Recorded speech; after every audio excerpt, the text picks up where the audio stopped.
Alright, magandang araw mga pare. Ako nga pala si Paring RJ at welcome dito sa Paring RJ TV. Nako, I hope okay kayong lahat at sana masaya kayo ngayon dahil kakaiba ang mga nangyayari sa ating bayan. No? Bago tayo mag-umpisa mga pare, please subscribe to my channel at huwag kakalimutang mag-share at mag-likes ng ating mga videos dahil makakatulong yan sa ating channel at siyempre makakatulong yan sa paglago ng ating more videos, di ba? Para magtuloy-tuloy ang ating pagbabalita. Okay lang kahit kasi meron diyan subscription yung pa-member sa ating channel. Pero kung ayaw nyo naman, okay lang. Okay lang naman yan. Ang mahalaga sa atin, subscribe, like, and share. Yan. Palakpakan. Okay na po yan kung hindi kaya. Ang mahalaga sa atin, masaya po tayong lahat. At nagbabalita tayo ng tunay na balita, hindi yung mga katarantaduhan. O eto mga pare, ang mga pag-uusapan natin ngayon, itong si John Vic Remulla, parang may habol lang kay Bongbong Marcos. Ano nga ba to? Kasi parang sinasabi niya, at pinost ko nga yan sa aking Facebook na paki-follow po, Paring RJ. Parang sinasabi niya na tatakbo siya bilang presidente pag in-endorse siya ni Bongbong Marcos. Bakit nga naman? Isipin nyo mga pare. Actually, lulubog na nga itong si Bongbong Marcos tapos pipiliin mo pang i-endorso ka. Bakit? Ano ang dahilan niya? Bakit gusto niya pa rin tumakbo under Bongbong Marcos? Ayan ang pag-uusapan natin. At ito pang isa, nagsusulong si si Sandro Marcos. Nagsasabi ng no work o paano kala gusto niya magkaroon ng batas na no work, no pay sa mga kongresista. Naku, pauso mo. Pero ang narinig natin yan, ang nagpauso niyan o ang nagsabi niyan, unang nagbanggit niyan, si Congressman Libiste. Kaya nga, ang weird nangaagaw na nga kayo, nagnanakaw na nga kayo, di umano. Anak ng putya, pati yung credit. Tabagay, yung tatay mo nga ninakaw yung credit dun sa kay Pangulong Duterte tsaka dun sa mga Chinese na nagpagawa dun sa tulay na sa Davao, di ba? Ang ganda kasi. O yun, pinuntahan niya tapos nag-photo op siya dun. Akala mo siya yung nagpagawa ng antarantado. Hindi ko na maintindihan dito sa presidente na to. Wala kasi siyang magawa o wala siyang maibigay na proyekto para sa wala siyang mailatag, wala siyang maipakitang proyekto sa mga Pilipino. Kaya yun, mga agaw na lang, anak ng putya. Ewan ko sa'yo. Pero bago tayo mag-umpisa dyan sa mga video na yan, pag-usapan natin to, papakita ko lang sa inyo. Ayan, ang anak ng putya, oh. Kilala nyo to, si Frasco. Ito yung si dating representative, si Duke Frasco. Yan yung nagbanggit na wala tayong magagawa. Kailangan kong pumirma sa impeachment ni BP Sara kasi hindi ako bibigyan ng project pag hindi ako pumirma. Anak ng putya, lupit. O yung asawa niya, kilala nyo, ha? Si Cristina Frasco. Ito yung sa DOT na imbis na yung mga lugar sa Pilipinas na magaganda yung ipapakita niya o alam mo yon, iyayabang niya sa buong mundo, putya yung mukha niya lagi ang nandyan. Kilala niya yan, di ba? Meron tayong mga videos niya na kada yung mukha niya lagi. Anak ng hindi lang pala, ito palang mag-asawa na to, mag-asawang epal pala to. Tingnan mo naman yung sardinas, merong Frasco na nakalagay. Anak ng putya. O yung kape. 'Di ba? Congressman Duke Frasco 3-in-1. Pagluom sa kinto, ano ibig sabihin niyan? Hindi ko po alam yan ha. Congressman Duke Frasco. Ikaw ba yung kape? Bakit nandyan yung mukha mo? Ha? Ewan ko. Eto naman yung championship na award, putyang ina. Kailangan na yung mukha niya talaga ang nandun, no? Animal talaga. Ito yung mga epal na masasabi natin na epalitiko. Hindi lang si Cristina, yung asawa niya na nasa DOT, Department of Tourism, pati yung asawa niya na congressman, ayan, putya, puro papansin din, puro pa-epal din, puro ka-epalan. Anak ng putya, pwede mo namang ilagay dyan, siguro, dyan sa championship trophy na yan. Maliit lang, wala namang problema, maliit lang. Kung hindi mo talaga kayang hindi ilagay yung mukha mo dyan, maglagay ka lang maliit. Pero putyang nasa gitna pa. Diba dapat ang lagay mo dyan yung palaking letter. 21, ano ba yan? Basta men's basketball champion. Dapat yan ang nakalagay dyan, malaki. Tapos siguro may design, may bola sa likod, tapos yung picture mo, maliit lang sa gilid. Okay na yung maliit. Okay, kung hindi nyo kaya talaga na hindi ilagay yung pagmumukha nyo, Maliit lang, okay na yan. Pero hindi talagang nilalagay nyo sa mukha, sa ano sa gitna, malaki, pati itong sa kape. Putang ina, ikaw ba yung coffee beans? Hindi naman gawa ba yung kape na yan sa libag mo? Bakit nandyan yung pagmumukha mo? Ewan ko sa inyo. O yan ang isa sa mga epal natin ngayon, anak ng putya. Hindi lang yung asawa, pati yung congressman, hindi lang si Cristina, pati itong si Duke Prasco. Putyang ina, mag-asawang epal, palakpakan. Okay? Medyo nag-init na ba yung ulo nyo mga pare? Medyo nag-init na ba? Eto, mas mag-iinit pa yung ulo natin dito. Pag-usapan natin tong si John Vic. Kasi talaga namang pangarap talaga nito maging presidente. At napansin ko dito sa picture niya na to, parang naka-blush on kasi. Anyway, sige, paano na natin to? I-play na natin to mga pare. What happened to Cavite? You're from there, but we see the other lawmakers from there. Of course, former Senator Revilla. Then we have Congressman Kiko Brazaga also in hot water, having a fresh. Is there? Of course, 2028 is just 2 years away. How are things going? I think it'll be fine. We're all talking to each other. Because there's also some scuttlebutt back to the Marites. No, they're saying, are they consolidating Cavite? Is that happening? Well, we'll Who's see. they? The Remulias, you mean? Perhaps whoever's Oh, no, left there. We're actually, Boying and I are planning our exit strategies na. So it's Ay. Ano exit strategy? Ayan na, sinabi niya exit strategy daw nila sa Cavite. Kasi nga, eto mga pare, kaya nga sinasabi natin medyo inaatake na yan mga kalaban nila sa politika, si Senator Bong. Medyo parang naririnig o natunugan nila o baka mamaya tumakbo si Senator Bong ng governor dyan sa Cavite. Hindi naman natin mapapagkaila na sure win yun. Malakas talaga. So, pag sila naman nilabanan kasi ang nakaupo nga yung governor diyan sa Cavite yung anak ni Boying Rimulya. So medyo yung mga Caviteño, yung mga taga diyan naririnig-rinig ko yung mga kakilala natin diyan sa Cavite. Alam mo yon, medyo ano ba yan? Parang hindi naman okay yung governor natin ngayon. Kasi bata pa nga yun. Etong dalawang to, wala na eh. Hindi na to makakabalik ng Cavite pag tumakbo to. Hindi na. Wala nang pag-asa yan. Si Boying tsaka ito si John Vic. So, ang gagawin nila, exit plan. Kaya nga sinabi niya exit plan, nadulas na siya eh. Exit plan niya is tumakbo siya bilang presidente. At si Boying, hindi ko na alam kung anong balak nun sa buhay. Pero, ayan ang plano nila. Ngayon, inatake o parang wala na si Senator Bong. So, itsapuera na yon. So, kung sino man ang tatakbong Rimulya dyan sa Cavite, medyo may pag-asang manalo. Dahil nga, yung malakas na si Senator Bong, wala na, nakakulong na. So malaki ang pag-asa nila at ito bilang presidente. Strategy, may fixed Yun lang tingin ko mga pare ha. Yun lang ang sa akin na parang naiisip ko o nakikinikita ko dyan sa style nila. term si Boying. Oo nga. So exit na kami from local. Tapos Ayun, di ba? Tapos magna-national ka na. Hindi. Sa This might be 2028. it. This might be Ayun. Bigla siyang bawi, di ba? Nadulas na siya, pero bigla siyang, exit na kami sa local. The national na kayo, tanong ng reporter. decision whether I go back to Cavite or I retire. Yun lang. Or aim for a higher post. That's a You've possibility. been Possibility. floating that. I And have you not never been floated. denied it. I've never floated it, but I've never denied it. Well, the reason I bring that up is because you've been, we're happy in the media that you're available all the time, giving all these quotes. But do you think you've been a little too Yes. careless in your statement? No. Or- Everything is or too- colored. yes to I'm what? too exposed. I should stop showing up. But I have so much work that the people have to know that the government is working, that there is stability, that we are doing what we're mandated to do. Was that part Tapos of your, meron or it pang feeds isang into mga your- pare, meron pang isang sinasabi to na bumaba daw ang krimen. Bumaba daw ang krimen ngayon. Anak ng putya, hindi bumaba ang krimen, never. Simula nung umupo yan si Bongbong Marcos, tumaas na ang krimen. Tapos gusto mo pang maging presidente na nagsisinungaling ka sa mga Pilipino? Hindi, wala sablay ang administrasyong Bongbong Marcos. Putya, saan ka nakakita ngayon?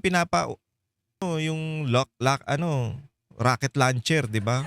O, kaliwat kanan ng hold-upan, kaliwat kanan ng patayan, di ba? Bumaba ang krimen niyan. Ewan ko sa inyo kung saan lupalop kayo na nakatira.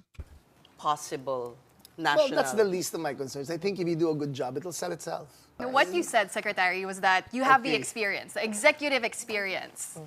Yes, being in the cabinet really opened my eyes to what the country is all about, how to make it, how it runs, what makes it difficult, who are the best people around, what to look for, look out for, what are the red flags, what are the friction costs around, what makes it difficult, what makes it easy. Those 'Di ba? Nakita niya na sa kabinete o 'di ba bilang cabinet member, nakita niya na daw yung mga okay, sino yung hindi, ano yung nangyayari sa gobyerno. So may idea na ako na maging presidente.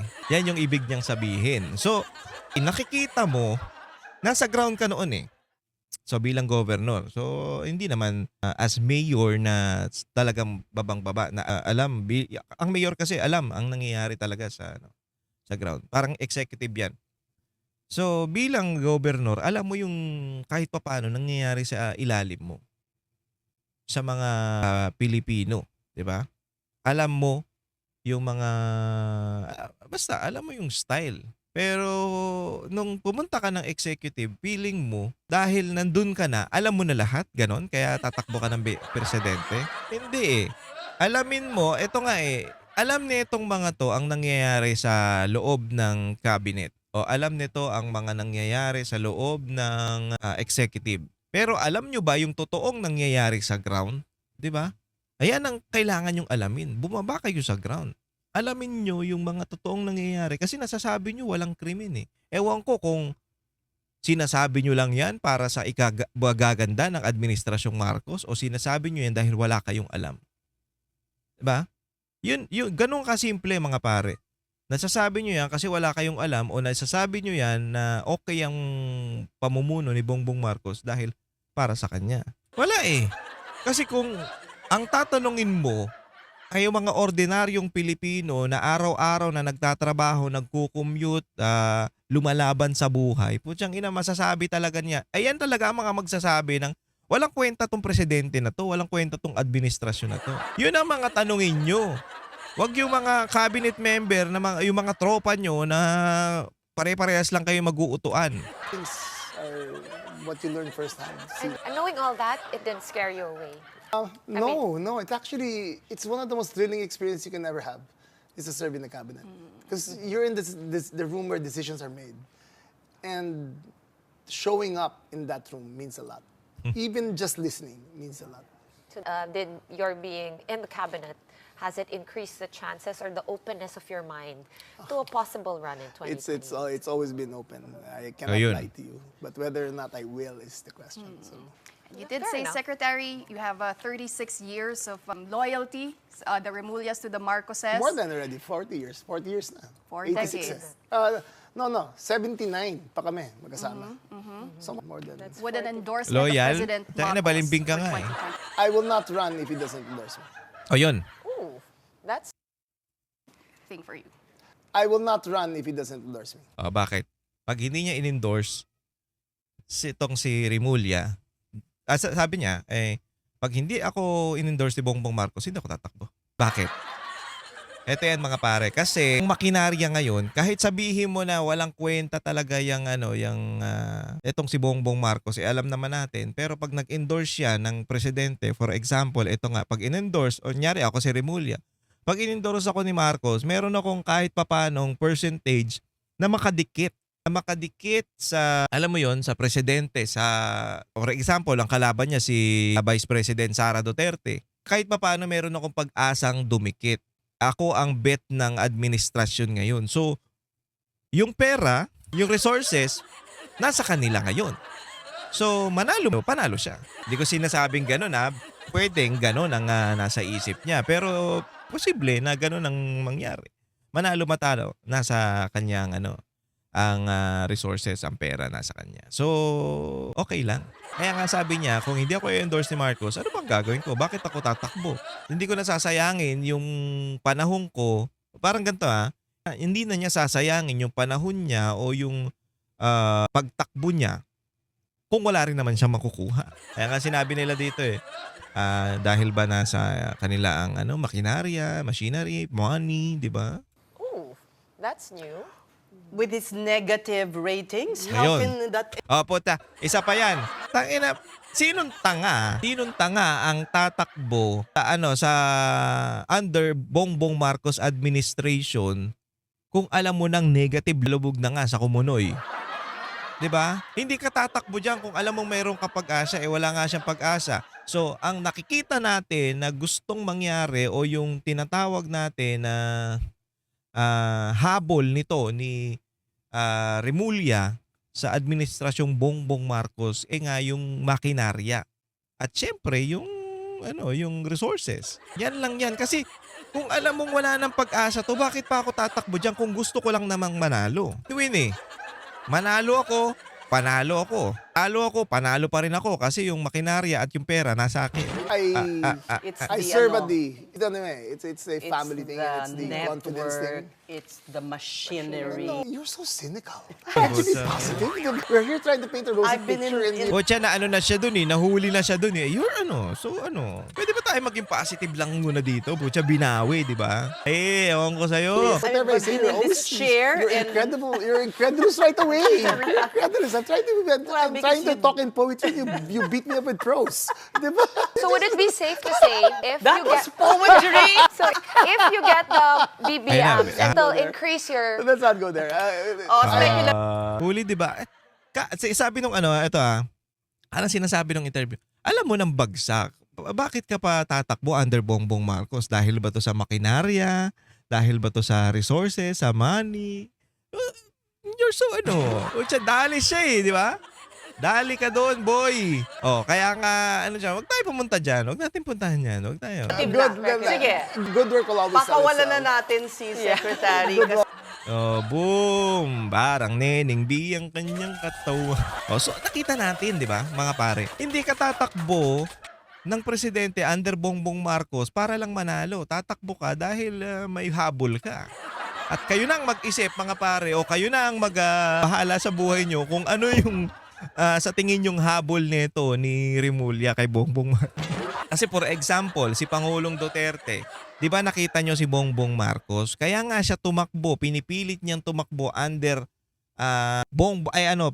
Pangulong Duterte kasi alam niyang malakas si Pangulong Duterte that time. At yung makinarya din nasa kanila. So alam niyang malaki ang pag-asa niyang manalo. Pero hindi umubra doon dahil nga ayaw ni Pangulong Duterte kay Bongbong Marcos. So walang nangyari. Ang ginawa ngayon ni Bongbong Marcos, kinausap si Inday. At ginamit yung kapatid niya, si Amy Marcos, kinausap si Inday na takbo ka under dahil malakas ang pangalang Duterte at nasa kanila pa ang makinarya at malakas pag dumikit ka sa Duterte at sinasabi mo na tutuloy mo dahil nga maganda yung nangyari. Maganda yung ginawa ng administrasyong Duterte na sa loob ng 6 na taon. Di sakyan mo lang yun, malaki ng pag-asa mo. At yun na nga ang nangyari dito kay Bongbong Marcos, nanalo. Dahil nga sabi niya, ipagpapatuloy niya ang mga ginawa ni Pangulong Duterte pero walang nangyari.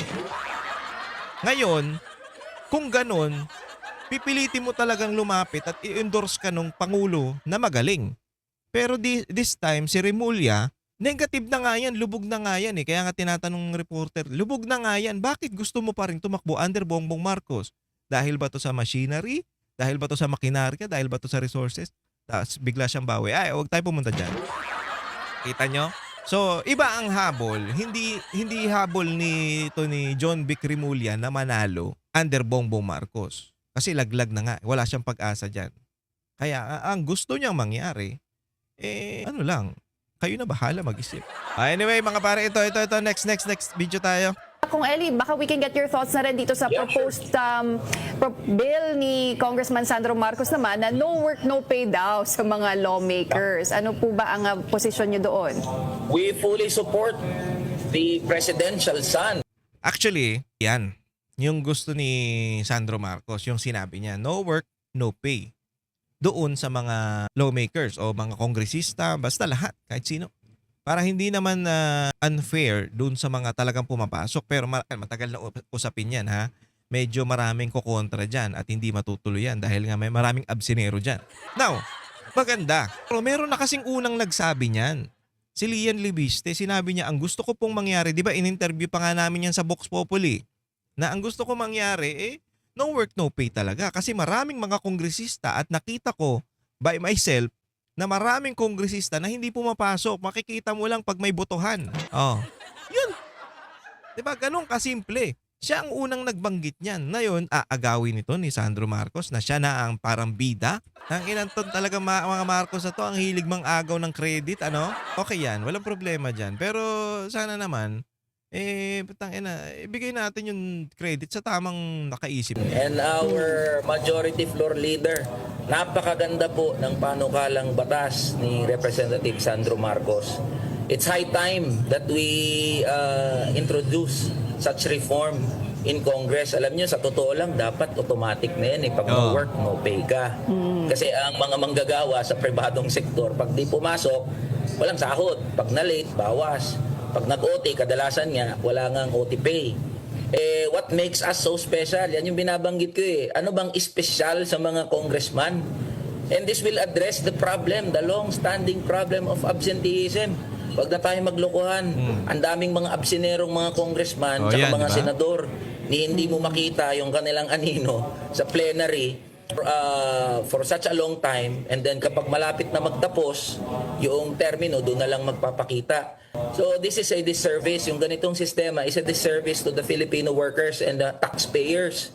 Imagine, congressmen are earning 300,000 a month SG, salary grade 31. Pero kahit umabsent sila, hindi sila magpakita, hindi mag-report sa duty, makukuha ng buo yung kanilang benepisyo at mga sahod.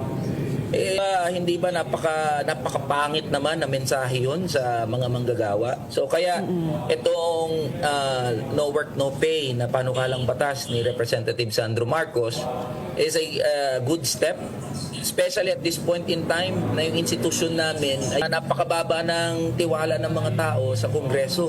We must start reforms from within ourselves. Umpisahan natin dito sa usapin ng sahod. Some will say, hindi naman dyan kumikita ang mga congressman sa sahod. Yung iba naman, iba ang pinagkakakitaan. Still, this is a good step para magkaroon ng lively debates, plenary debates. Ang problema, alam niyo, pag nasa plenary ako, iilan na lang kami na nandoon Wala pa sa 20. Yung mga congressman, di ba? Paano magkakaroon ng masigla at masayang debate at paano magiging productive yung mga deliberation sa Kongreso kung puro absent yung kasama namin. So we support and we will rally behind the proposal of House Majority Leader Sandro Marcos.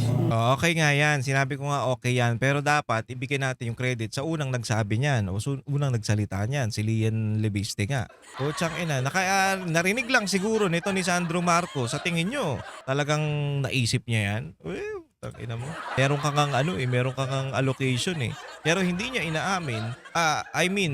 Inamin niya na meron talaga siyang allocation pero hindi siya ang nagre-request. Kumbaga, binilagay ng executive branch. Sino ba yung executive branch? Yung tatay mo, di ba? Eto nga, ang gusto natin, no work, no pay. Yan. Pero no hair follicle test, no pay. Drug test muna bago kayo makapasok. Drug test muna. Sige, ganito na lang ang gawin natin. Bakit hindi kayo maglagay o magpasa ng panukala o mag-suggest ng mga bill na gawin nating mandatory na ang hair follicle drug test sa mga tatakbong mga public official para magkaroon o bumalik yung tiwala ng mga Pilipino diyan sa Kongreso. At ganoon na din sa Senado, di ba? Kasi nagkakaroon tayo ng adik o bangag o lulong sa public official. Sa tingin nyo, pag lulong yan, talagang iniisipan yan yung kapakanan ng mga Pilipino. Di ba? At hindi tayo lang ang nagsasabi niyan. Tayo, hindi lang yan. Nanggaling yan kay Senator Amy na kapatid mismo ng presidente. Lulong, ading, umuwi na tayo. So, hindi sa atin nanggaling yan, di ba? Nagdadrag siya. Nanggaling na yan sa kapatid. Kinuwento niya po, ang hirap nun. Yung kapatid mo na wala namang ginagawa sa'yo, tapos pagbibintangan mo ng ganun. Pucha, kasiraan mo rin yun. Diba? Ganun lang yun.